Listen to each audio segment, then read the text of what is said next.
11th Discourse. The Miracle is Your Awakening. Here are a couple of talks that we gave in the fall of 1985 that speak from our heart and from the truth of us. We send them with all our love to our brothers on the West Coast, also to Brother Ken W., to Brother Tara. We know of what you are doing and bless you. Thank you. We have a new brother. He comes to class. He reads A Course in Miracles. The words are on the printed page, and to everyone who reads them, they convey or communicate a meaning that he has about himself. When he reads in consciousness the thought that appears, it is really initiating from his own consciousness. This is the whole basis of A Course in Miracles. In a very real sense, people who study A Course in Miracles are making up A Course in Miracles. They also make up the authorship and the delineation of where they want to add to it, subtract from it and configure it in their own memory patterns. And this is paradoxically exactly what A Course in Miracles says that you do. A Course in Miracles is a mind-training endeavor to bring about a shift in your individual sense of reality, period. We understand full well that when you read A Course in Miracles, you are unable, obviously because you are here and you have the necessity to read it, to understand it. If I say to you that there are no requirements that you understand it, but only that you become it, it is very difficult for you. Inevitably, the scribes or the interpreters of A Course in Miracles delineate it within their own limited framework of consciousness. They cannot do otherwise. You may take all of the so-called economical ideas that are contained in A Course in Miracles and prove to yourself and to perhaps the culture as a whole that there's a great many similarities between what A Course in Miracles says and what is ultimately said by all divine scripture and by all occult recognition or by all physiological or philosophical discernment. What about it?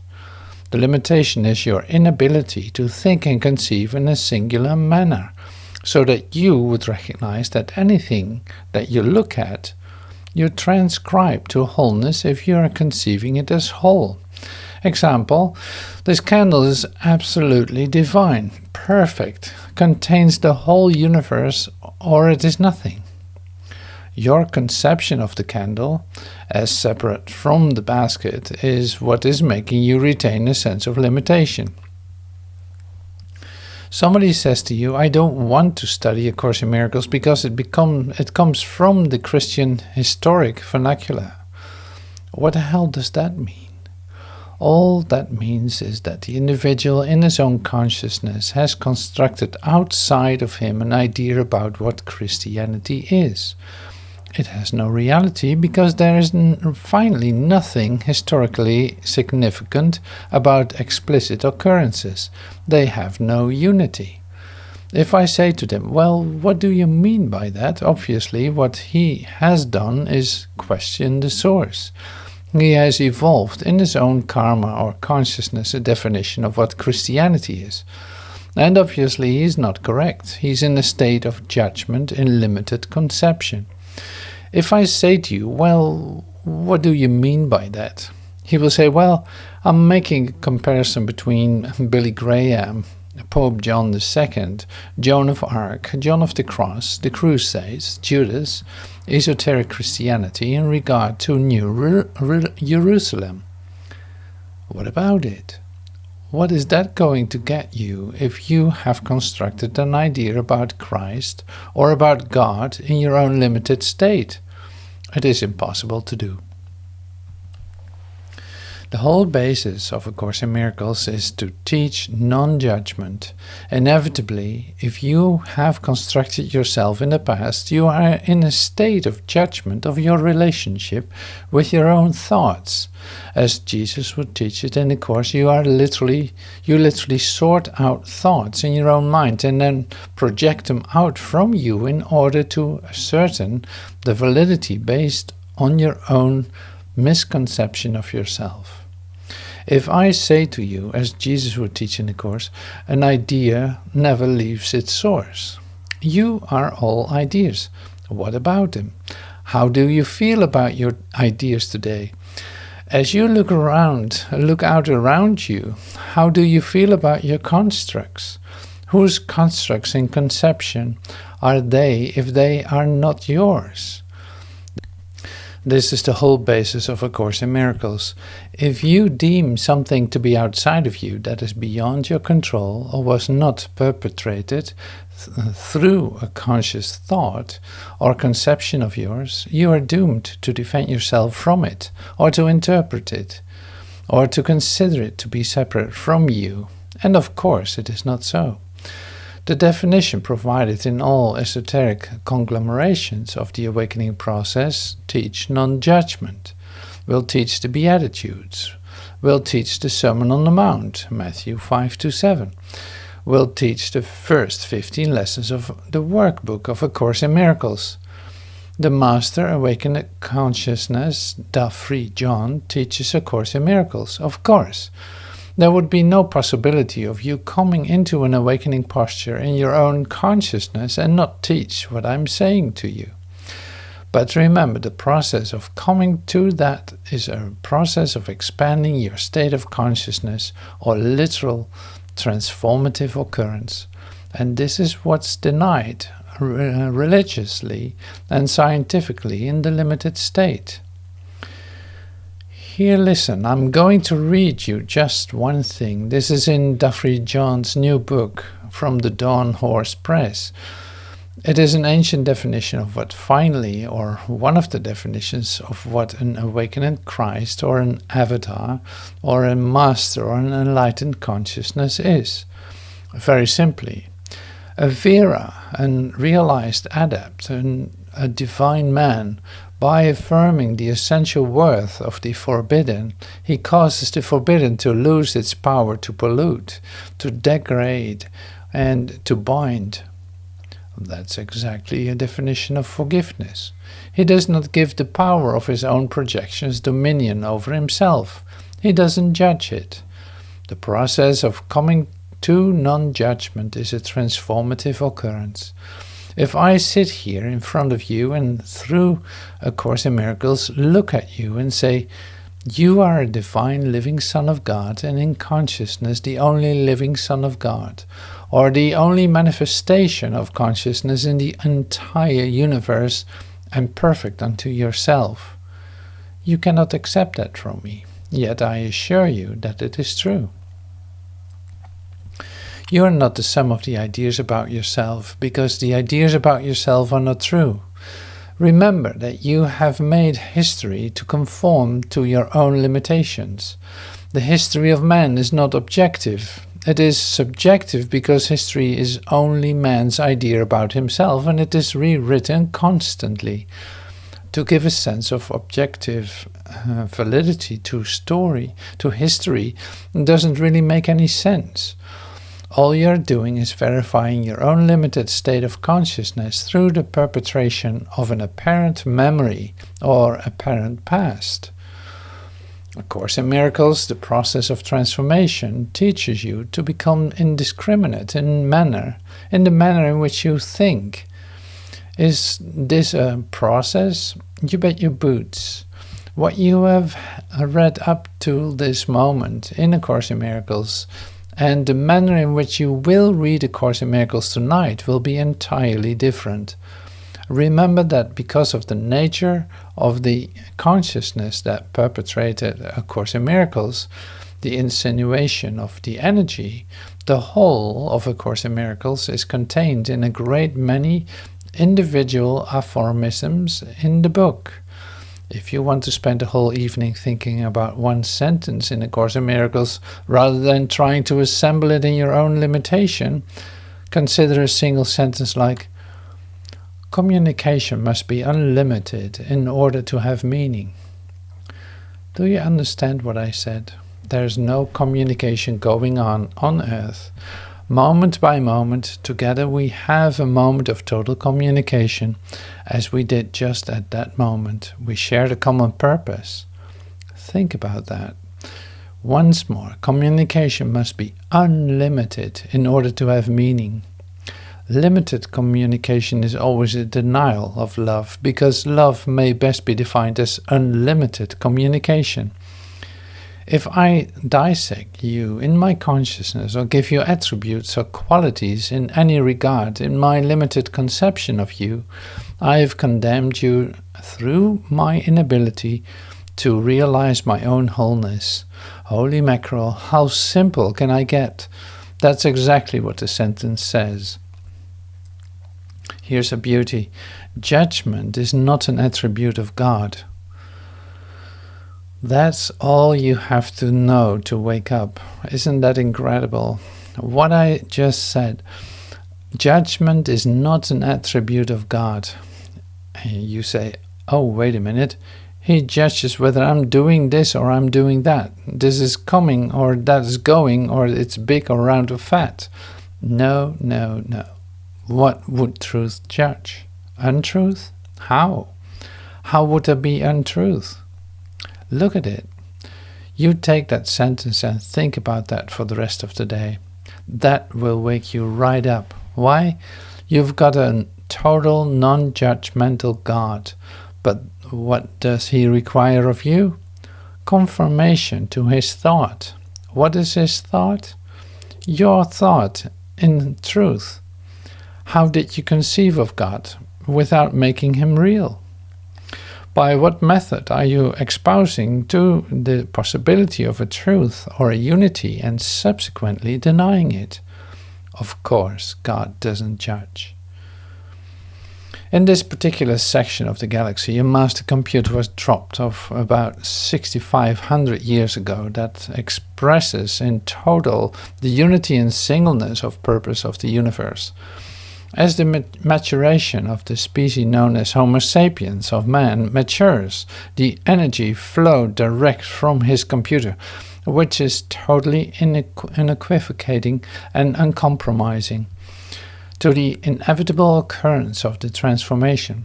That's another way of expressing it. Express it any way you want it. There are no idle thoughts. All thinking produces forms at some level. Now you've got a bad problem.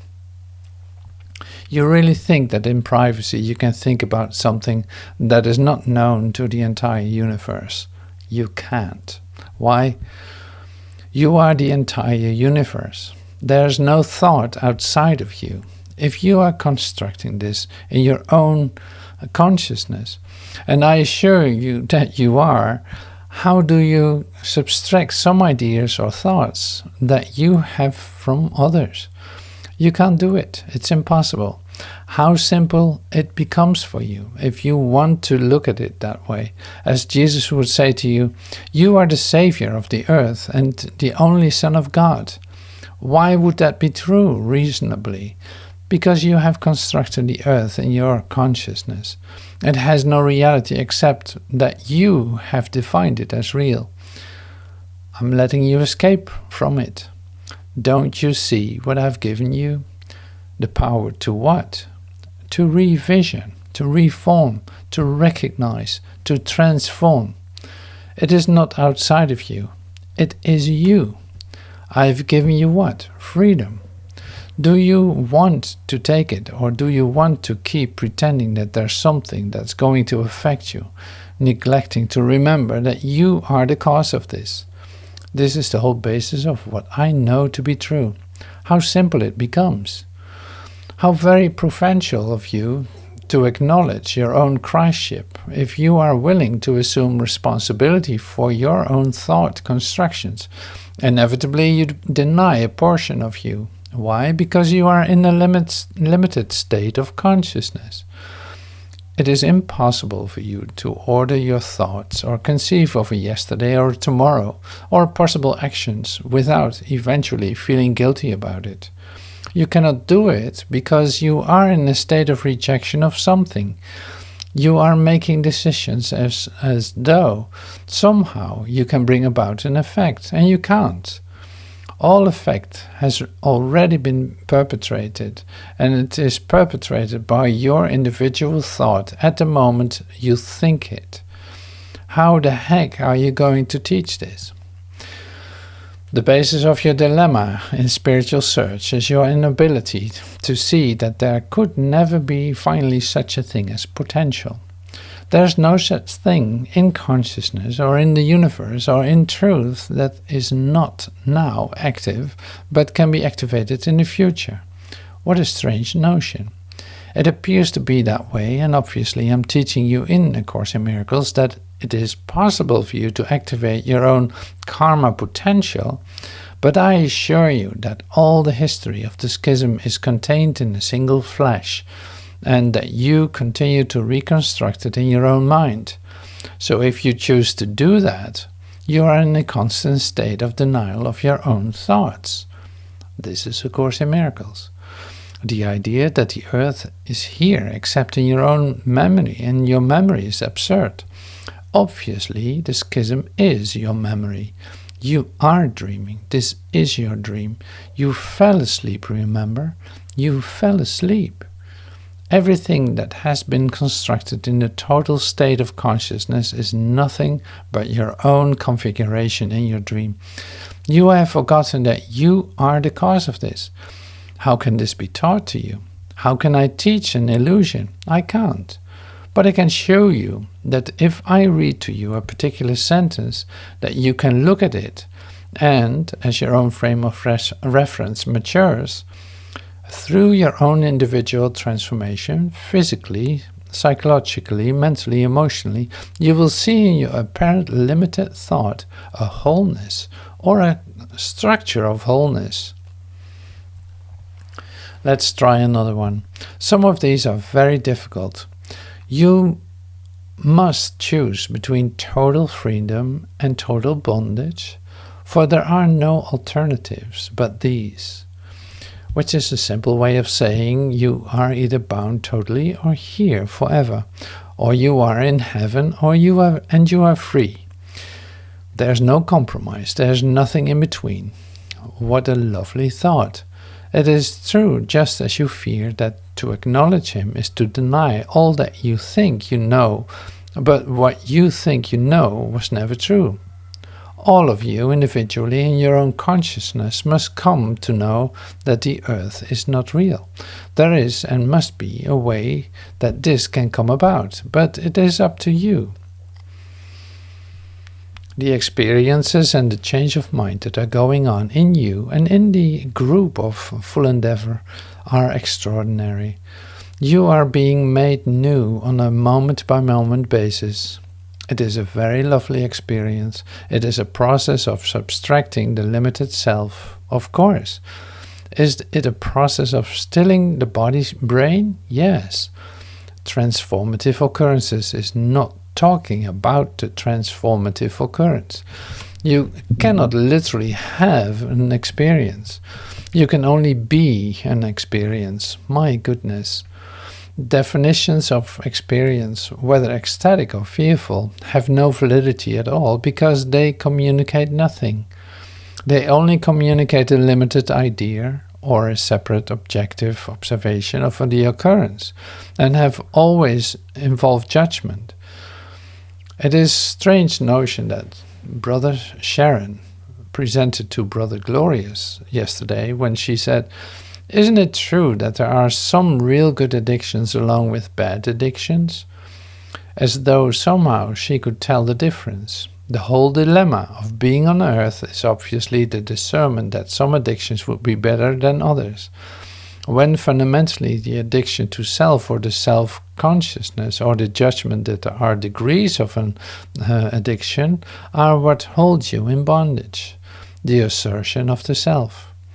It is a lovely notion, but I assure you, for everyone that you can find that will define one addiction as being bad and another good, I can present you with somebody who has what? Defined the most incredible addiction that you could conceive of and reject as being simply divine. Do you see?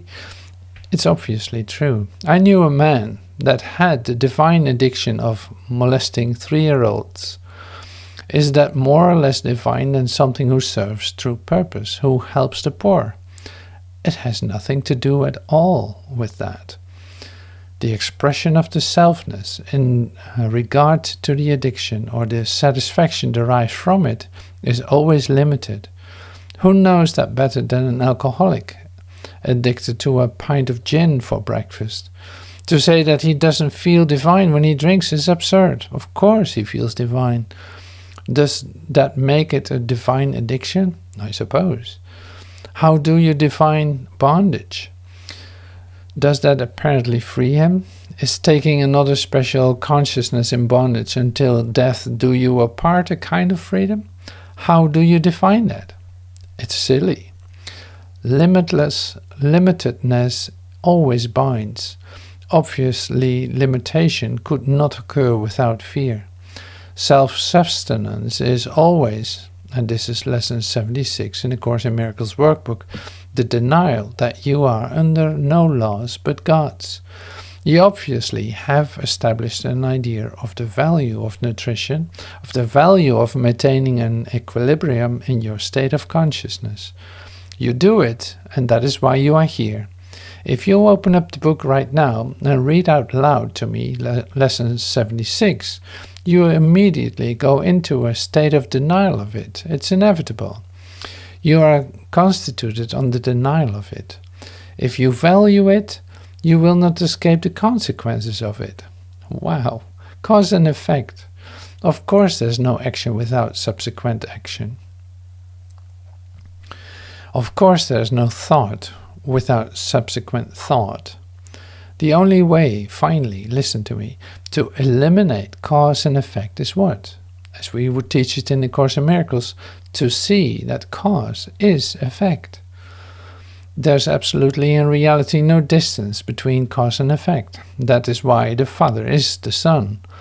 You can't have a thought that has not occurred. You may attempt to effectuate it later on. But the whole basis of what I teach you is to shorten your conceptual distance between what you think you do and the results that are forthcoming. I'm shortening your time, brother. You think there's a time between now and when you die? There's not. You have conceived of death. You can only die now. If you do that, you will see you are eternal. If you put it off, you will construct a future based on your false past. It's inevitable. Can I shorten time for you? As Brother Jesus would say, we can shorten time immeasurably, which is the same thing as saying to you, you can come into your now, and only now, and transcend to eternity. Eternity is not a long time, brother. It's no time at all. What's a weird idea? What a weird idea. People say, who wants to be in eternity if it's like this? It has nothing to do with it. You are fulfilled at this moment or you will never be. There's nothing outside of truth. Truth is true and nothing else is true. There are no degrees of truism. Truth is not relative. No wonder you are in pain and fear. No wonder. You think there's justice in limitation. You search for it. You eye for an eye it. You set up quid pro quo. I give you this. You give it back. All based on limitation. There isn't any such thing as that. And you are everything or you are nothing. How many times have I taught this? How many times have I said this? I've been saying this for 10,000 years. You stood on the mount 2,000 years ago and told me this, brother. You said to me, don't resist evil. Blessed are the poor in spirit. Blessed are the peacemakers. Blessed are those who hunger and thirst after righteousness. Blessed are those who are persecuted in my name. Your kingdom is not of this world. Know ye not, ye must be born again. Wow. Again and again and again, and finally what? I come into your sleeping state, into your dead state, and I tell you there's no death, that you are eternal in your own consciousness, period.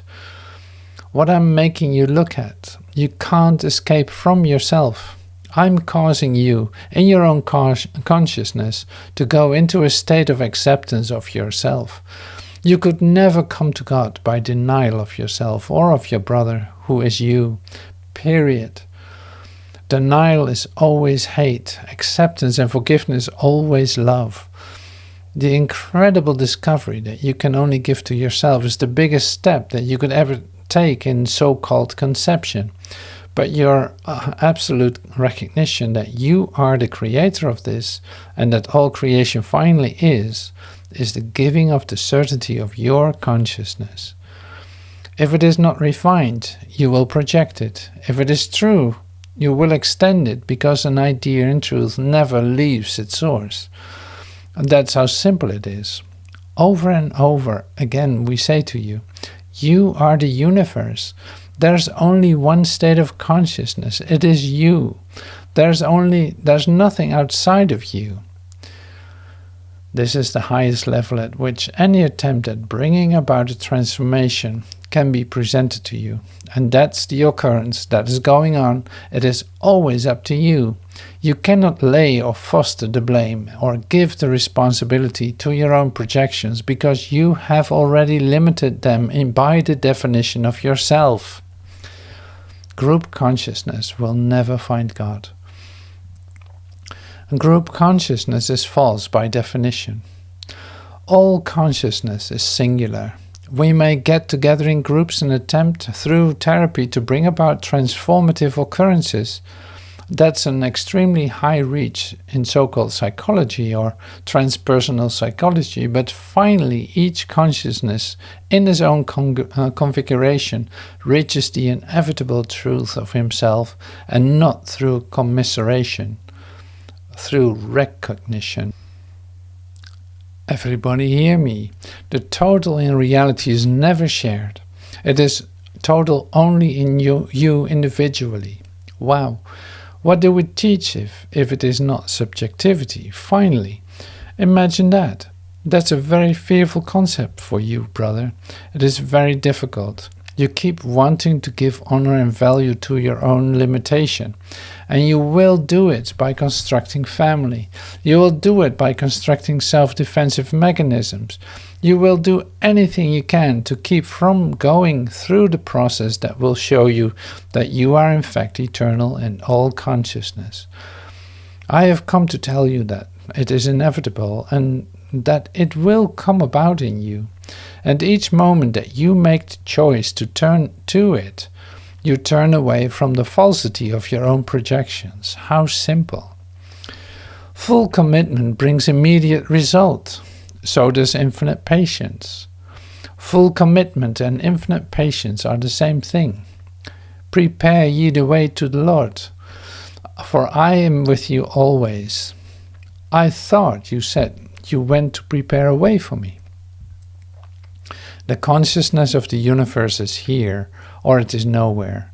The incredible tendency to come here and then carry something different out with you, it is only you. That is why you are coming to know. Wholeness is the state of consciousness. It finally has nothing to do with the coming about of it.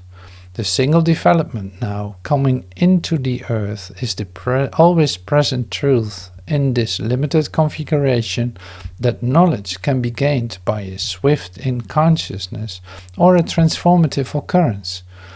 This is very rudely denied sociologically, of course. There would be an implication that somehow someone would be more advanced in his idea and be able to exercise through ideas control over his sociological situations.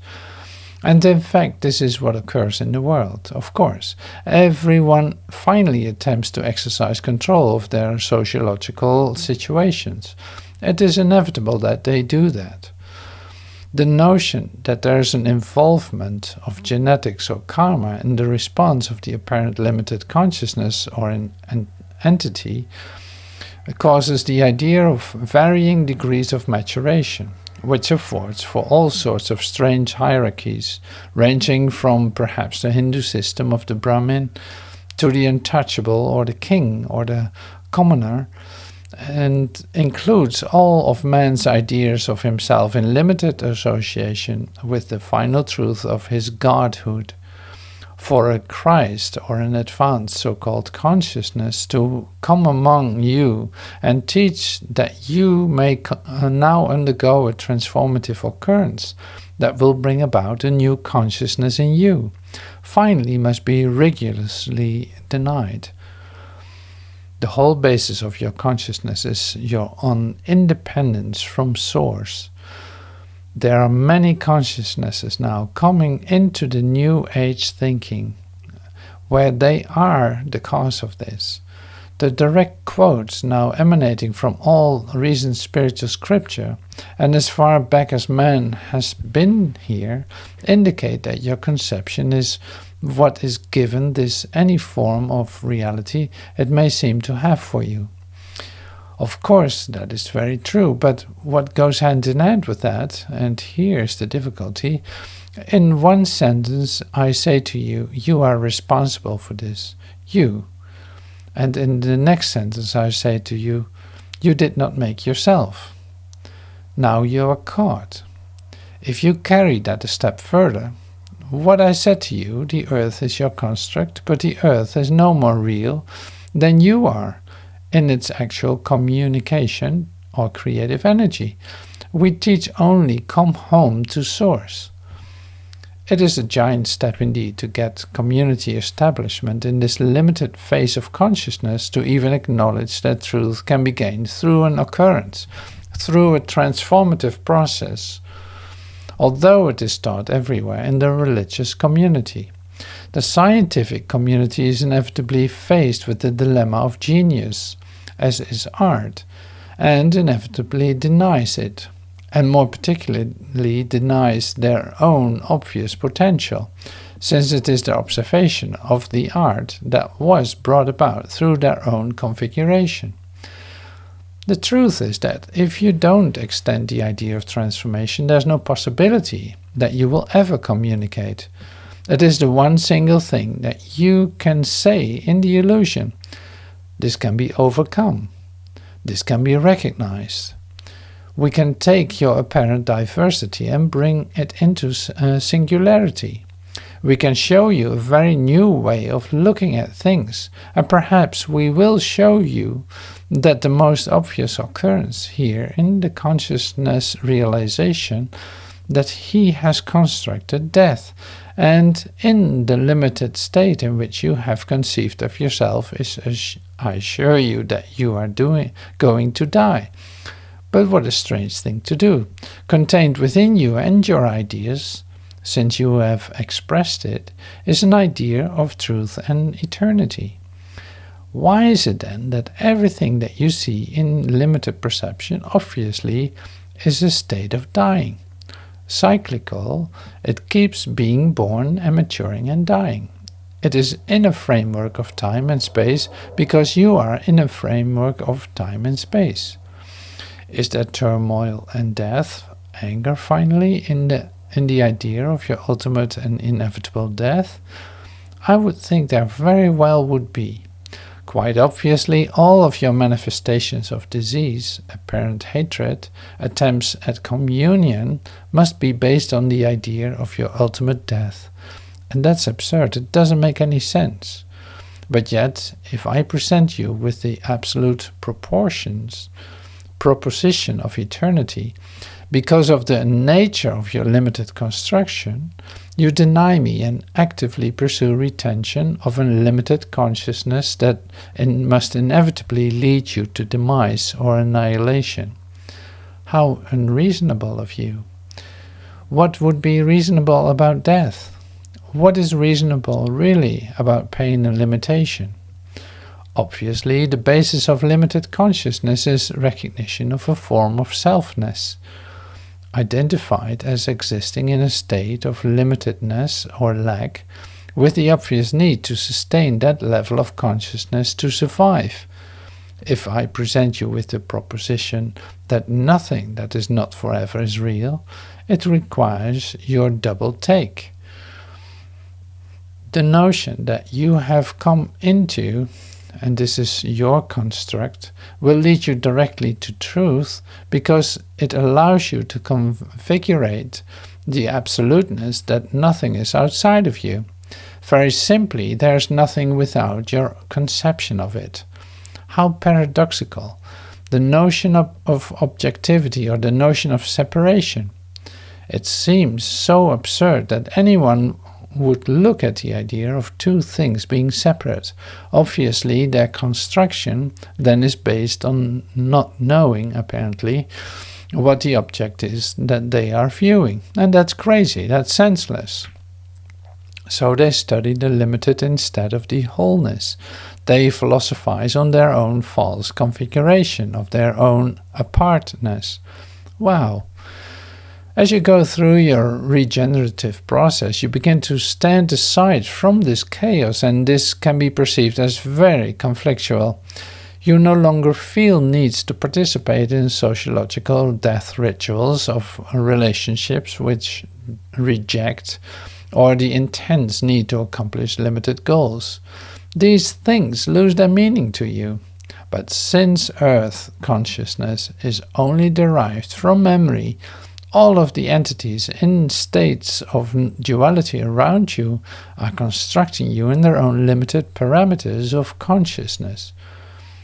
If you deviate from that and they are unable to adjust to it, they will attack you or deny you, of course.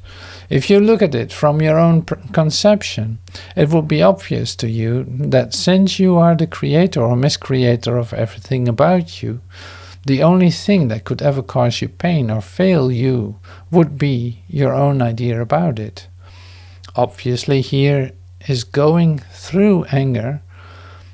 Obviously, everybody here is going through anger and pain and attack and defense because of their own ideas. If we take the next step, we come to the inevitable conclusion that you are being attacked by your own thoughts. And of course you are. You're only memory. You're a limited memory machine. The idea, the direct necessity for the body in perception is based on the retention of memory, of schism. And it is all in you. It is not outside of you. Every idea that you are having and sorting out is still with you. You have an idea of beauty, but it is always in relationship with ugliness. So you shun or put aside, apparently in your limited state, the ugliness. It does not go away. How do you exorcise ugliness or evilness? The devil, the limited part of you, the configurations of attack and defense. You can never overcome apparent evil by combating it. We stand on the mount and say, resist not evil. Literally, do not defend yourself from your own ideas. The only thing that could ever be limiting or evil is your thought. Your kingdom is not of this world, and you are not from here. All your equations of apparent justice lead nowhere. All your configurations of give and take and have and hold and live and die have no value whatever, except the value that you have given it in your mind. You listen to me. If you give the earth value, it has value. You do not get rid of it by establishing its valuableness and then attempting to give it up, of course. So we teach, be whole and true and real and love and extend. Be defenseless. Mostly we teach forgive. Never mind the equation that you are only forgiving your own thoughts. That will come next. That you can only give to yourself. That you can only finally forgive yourself. That will come next. We finally teach an occurrence of know yourself. That will come to you. There you start with the premise that you are the only living Son of God. How else can you come to know the truth if you don't start with the premise of truth? If no idea is outside of you, who then is true? Who is all consciousness in the universe? There is nothing separate from you. You hold the universe in the palm of your hand. How will the earth be saved then? How will we return to love and beauty and truth? When you change your own mind, and only in that manner. Come, reason with me about the inevitability of your consciousness. Attempt, within your own framework of memory and consciousness, to conceive of death now. See how the veil comes over your head? Attempt to look at darkness. Attempt to see. Attempt to conscientize annihilation. Do you see that the awakening process is the death process? The subtraction of the limited you is all that the transformation really is, the resurrection, the enlightenment. The history of the universe is contained in you. There's no thought of variation in the construct of consciousness that is not contained in you. You are the I Ching. You are the master genetic code. You are all of history. Religiously, you are the way and the light. Scientifically, everything arises from your consciousness. If there is nothing outside of you, all apparent parts must contain the whole, and I assure you they do. The whole could never be the sum of its parts if you are the summer. 1 + 1 could never be 2, for the plus is only you. Wherever 2 or more are gathered in my name, I am there. Of course, how simple. Make the stew then, divine cooks, and when you finish, jump into the pot. What an incredible idea of freedom, and choose, with the realization of the acceptance of the responsibility for the universe, the incredible knowledge that the universe is finally benign, that nothing ever really stands opposed to anything. Nothing is in friction with reality or truth. Wow, you lay down your rusty saber.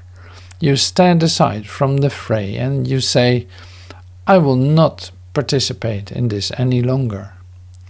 How easy it is to see historically that the idea of Christhood must be persecuted or be crucified. Of course, the whole basis of the configuration of consciousness in regard to the establishment in limitation is based on the idea of death. If I come along and say, you cannot die, what I'm really saying to you is that if you come with me, the earth will collapse, of course. There's a beautiful quote from Brother Jesus Christ in A Course in Miracles where he says, you really think that you came here and found the earth in duality waiting for you to bring about its transformation. On the contrary, if you are not here in your own consciousness, the earth is not here either. That is why you are defined as the only living Son of God. There are no idle thoughts. Nothing in truth is discrete. What would it be discrete from? To what purpose would it stand aside from unity, or could? No, no. All around you is energy, manifest in duality, broken up again and again and again. You look for reason in it. You look for it in the limited state of your own consciousness to bring about a unity. And that is your sole purpose in consciousness, to escape the chaos that you have created. Wow! To remember that you are the cause and not the effect. Wow! To realize that you are only Adam dreaming and will waken at this moment to the truth of you. And all your yesterdays are gone. You can't construct your tomorrow. In giving up your yesterdays, you take all of your historic incidences and perfect them in the glory of the realization of their inevitable capacity to bring about your awakening. You do not stand in judgment of your karma, of your past experiences. You release your resentments. You forgive. You extend your love and you come home. Is heaven real? You bet your boots it's real. There's another beautiful quote of Brother Jesus where he says that nothing outside of heaven is alive. which means that you are in a deep sleep with your death wish. The construction of death is fearful and hateful and denies truth. Anything that could die could never have been alive. Wow. Therefore, be you grateful for the occurrence in you and be humble before the majesty of the universe. The truth will be made known unto you. You will recognize in your own self the fullness and the wholeness of all consciousness. You will extend from you only the truth of you as you have recognized yourself. Stand aside then. It is impossible for you to do a wrong. How difficult it is for you to accept absolute forgiveness. How strong the notion of cause and effect. How difficult the final concept that cause and effect stand as a single thing with no time between. In our transformation teachings, we are shortening time to bring you into the moment of your unity and of your truth. Is it experiential? It is only experiential. All around you are rays and energies and sounds of creative universe. Your dilemma lies in the notion of potential. From the idea of potential, you create futurizing or time. All consciousness is full-blown at all moments. Everything we could ever be is running full tilt. Wow, wow, wow, wow.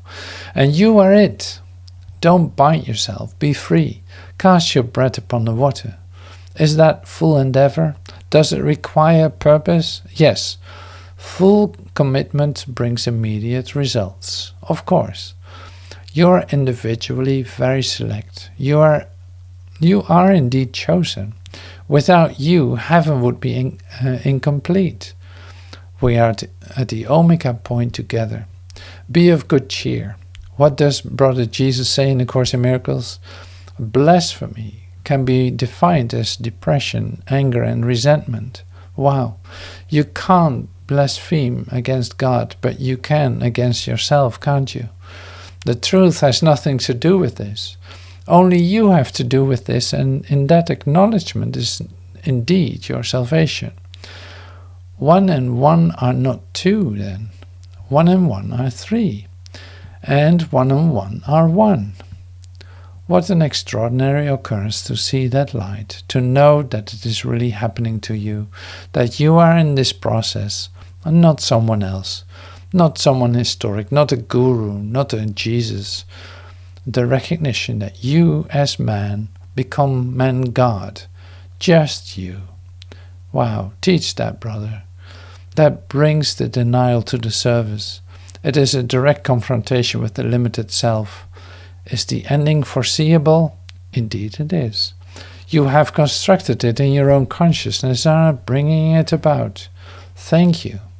We thank you, brother, for the occurrence of you and your Christhood. Wow. We never could have done it without you.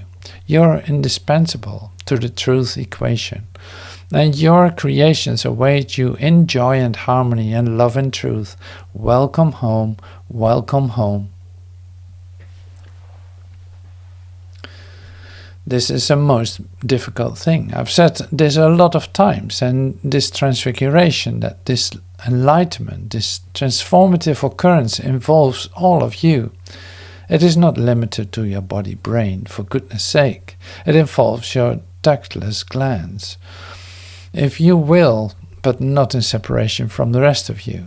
It is totally involved. It would have to be. You cannot bring about a transformation without a bodily change. It can't be done, of course not. The whole basis of the apocalypse or revelation is the movement of the passion within your body. For crying out loud. Is that too esoteric now? Wow. The High Prophet contained in the Edgar Cayce readings in the 1930s, the beautiful book on the comparison, the simile, the metaphor, the allegory of the consciousness of the body in relationship to the ductless glands and the churches in Revelation. Holy mackerel, you're all history. That occurrence can bring about some very strange aberrations within your own state of configuration. of course, and will. Finally, it requires acceptance of all of you. Everything that happens to you now is in direct correlation with your own transformative occurrence. It would have to be. Of course, it is going on in you. Yes, indeed it is. Wow. All disease is a denial of spiritual energy or an inevitability to create in truth. Of course, if disease is real, there is no truth. You cannot construct disease or pain or sorrow outside of you and then repair it. It's a strange notion.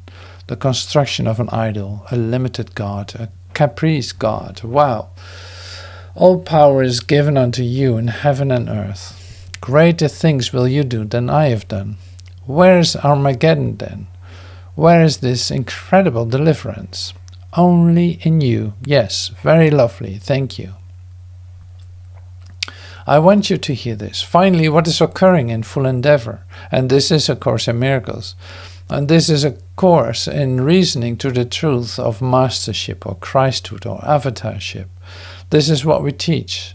The Master John, Brother Franklin, incredible awakening consciousnesses, teaches the Eastern tradition with a lot of Western vernacular. The idea of his Christhood. He is awakened. He is the only living Son of God, of course. We are just going to take that a step further, and he is much aware of it, and present you with the inevitable conclusion, since there's only one final state of consciousness in truth, that you must be that state. Now you can teach it out of A Course in Miracles. If you will look at Brother John from the Course in Miracles or the Jesus idea, and forgive him totally, which is really all that we teach, you will recognize that indeed he is the only living Son of God. Who do you think is sitting around me here? Of course. The fault always lies in the judgment of someone, somehow being what? Further advanced or further behind you in his spiritual acumen. But remember, if you judge him at all, you judge him falsely. And there is the problem. Inevitably, in coming to the truth, we create stages or hierarchies of consciousness, and this is, in the sense of apparent reality, very true. But the second that a notion arises in you that you are in the fourth stage and identify yourself as working on the fifth or the sixth or seventh, that's absurd. The moment that you acknowledge the possibility of a seventh stage, you are literally entered that stage and denied it. You could not configure the notion of God without being true. You are in constant state, obviously, of schism. There's a false notion in the association with time, and some particular identities or configurations are born with more capacities than others. That will keep you here a long time, brother. I'm sorry, but it is not true. You immediately, through recognizing another apparent Christhood, have denied your own. Unless you will recognize it fully, in which case you will see that you are only him. Question. Are you saying the Jews aren't the chosen people? We say that the definition of Jew is chosen historically, and that all who have come into a configuration of apparent duality are chosen, and that have been chosen into truth establishment. It is inevitable. It doesn't have anything to do, obviously, with race or establishment on earth. But there's a big 1 chromosome difference between a chimpanzee and a human being. You bet your boots. That is the chosen element. If 99% genetically, chromosomally, of an ape is the same as a man, obviously it is in the other 1% that is the chosen part. But the dilemma is this. The chimpanzee is perfect in chimpanzee-ness. I've said this many times. You obviously are the only nutty one. You are the one that is in denial of yourself.